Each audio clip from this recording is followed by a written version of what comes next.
Leadership styles and leadership theories. Trait theories. This theory, as described by Kelly 1974, attempt to classify what personal characteristics such as physical, personality, and mental are associated with leadership success. Trait theories relies on research that related various traits to the success of leaders. A lengthy list of traits has been made to describe an effective leader in terms of certain characteristics. A broad classification of six categories of trait are given below. Physical characteristics of the leader, such as age, height, weight. Second, background characteristics, education, social status, mobility, and experience. Third is intelligence, ability, judgment, knowledge. And fourth is personality, aggressiveness, alertness, dominance, decisiveness, enthusiasm, extroversion, intent, independence, self confidence, authoritarianism. Fifth, task oriented characteristics, achievement, needs, responsibility, initiative, and persistence. Sixth, social characteristics, supervisory, ability, cooperativeness, popularity, prestige, tact, diplomacy. These characteristics, according to some people, are considered valid indicators of successful leaders. But if you compare leaders by various physical personality and intelligence traits, you may find very little agreement on these. Some findings point out to the fact that leaders are intelligent individuals, but they do not provide any clue as to whether leaders are brighter than their followers are or are as closer to them in intelligence. Again, some of the personality traits are overlapping with each other, therefore, you need to be cautious in starting personality or any other characteristics or as a cause of successful leadership. You must ask the questions: who is a successful leader? Is he far superior physically? Is he far brighter? Is he more mature as a person? Is he more motivated to achieve the goals? Does he have more consideration for his followers, etc.? Some of the traits may describe the successful leaders, but predicting successful leaders on the basis of traits alone is not a correct approach. The followers have the significant effect on the job accomplished by the leader. Trait theories completely ignore the followers and the situations that also lead help our leaders to be successful. Secondly, we should also wait in our own mind which of the objective, confident, or independent or intelligent is relatively more important in becoming a successful leader. You may observe one or all of the above traits as important in successful leader, whereas your friends may feel that an enthusiastic, aggressive, and authoritarian person is a good leader. To be more objective, traits of the persons as well as demand of the situations together determine the effectiveness of the leader. Group and exchange theories of leadership.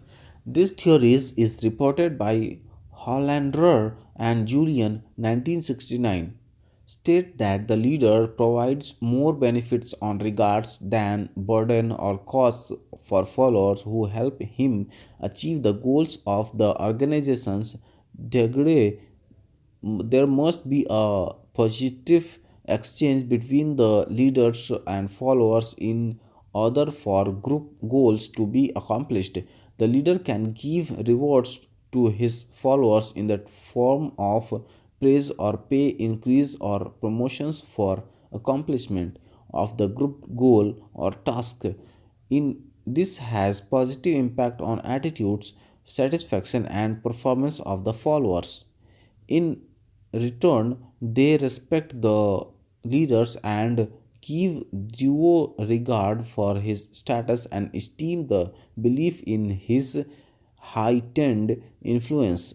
As you are already aware that the leader emphasizes initiating structure, then when followers do not perform very well, he increases his emphasis on consideration. When the followers do a good job in return, the perception of his followers of his being an effective leader increases. Hence, the leaders and the followers mutually affect each others.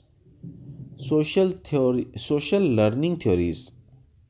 This theory by Bandura 1977 states that there is a continuous reciprocal interaction between person, environment and behavior. Person and environment function in conjunction with the behavior itself and reciprocally interact to determine behavior. A person, through his actions, produces the environmental conditions and affect his behavior in a reciprocal fashion. The experience generated by behavior also partly determines what a person becomes and can do. This is turn affect his subordinate subsequent behavior. The theory is called social learning theory because individuals learn in an environmental in the process of interacting with each other, which is the social process. You will appreciate the application of this theory is understanding the behavior of the leader and the continuous reciprocal interactions between the person, leaders, cognitions, and environmental, including subordinates and their needs, experiences, objectives in the organization's abilities, skills, energy, performance, etc., known as contingencies that regulates their behavior. Thus, the social learning approaches in leadership can be shown in the next figure. The three aspects of this theory of leadership assume that the leader show known how to his behavior in is controlled by various needs, situations, and experiences that he undergoes. The leaders work with the subordinates to discover what those needs, situations, and experience. The leaders and the subordinates jointly attempt to discover ways in which they can manage their individual behavior to produce mutually satisfying as well as organizationally productive outcomes. In this approaches, the leaders and the subordinates have the negotiable and interactive relationship. They are continuously aware of how they can modify or influence each other's behavior by giving the rewards or holding back the performance respectively. Managerial grid theory. Leaders can be oriented towards both task and person. This theory by Blake and Mountain 1978 has a popular applications of both task and person's orientation. According to this theory, leaders are most effective when they achieve a high and balanced concern for people and the task. For the task, each leaders can be rated somewhere along each of axes from 1 to 9 depending upon his orientation. Although there can be 81 possible combinations, you should try to understand the 5 types of that are shown in the diagram. This will give you a basic understanding of the theory on which you can base on you other combination. First, the 9-1 leader is primarily concerned about the task or production. He is concerned with the with his responsibility to see that the work is completed. He is called a task management leader. Second, the 1-9 leaders is primarily concerned for the people and only incidentally concerned with production. The leader's major responsibility is to establish harmonious relationship among subordinates and to provide a secure and pleasant work atmosphere. He is called a country club manager leader. Third is 1-1 leader is concerned with neither production nor people. He tries to stay out of the way and not become involved in the conflict between the necessity of production and the attainment of good working relationship. He is called a impoverished management leader. Fourth is 5-5 leader. They reflect a middle ground position and is called a middle of the road management leader. He seeks to compromise between high production and employee satisfaction. Fifth is 9-9 leader. They are extremely concerned about the task and also the people. He is concerned to see that the work accomplishment is from committed people, inter- interdependence through a common stake in organization. Purpose leads to relationship of trust and respect. He is called a team management leader. Contingency theory of leadership. Regarding this theory, Fiedler 1967 stated that leader may become effective if the situation is favorable in three ways. These are good leaders members relations showing acceptance of the leader by the group, details of the task spelled out of the leader's position, and a great deal of authority and power is normally attributed to the leader's position. With these three favorable situations and his style of functioning, our leaders will be effective. When the situation is very favorable or very unfavorable to the leader, the task oriented leader is effective. When the situation is moderately favorable to the leader, the person oriented leader is effective. Example of moderately favorable situations to person oriented leader. A leader with good interpersonal relationships may be developing a new policies that will have great impact on the work group. The situation is relatively vague but moderately favorable. The task is not very well defined and the leader members relation is good. The leader is likely to be effective as the would like to consult the members and consider their thoughts and ideas. When the new policies gets approved, the situation becomes more favorable to him. Path goal leadership theory. This theory by House 1971 stated the leader smooth out the path towards goals and provides rewards for achieving them. As a leader, you should understand the needs of the people and their desire to work or behave in a way that accomplishes goals that satisfy those needs. This theory is based on the situations of the above kinds. If you know the needs of the person and his desire to work and he is able to accomplish the work, you can reward him to make him feel happily and satisfied. In essence, you are doing three things. One, you are motivating the members of the group by clarifying the path to person rewards that result from attaining work goals. You have thus fixed him on the job and made him see that his performance can lead to positive or negative rewards. 2. You have already made the path goal clear to the members and also told him about what the job requires.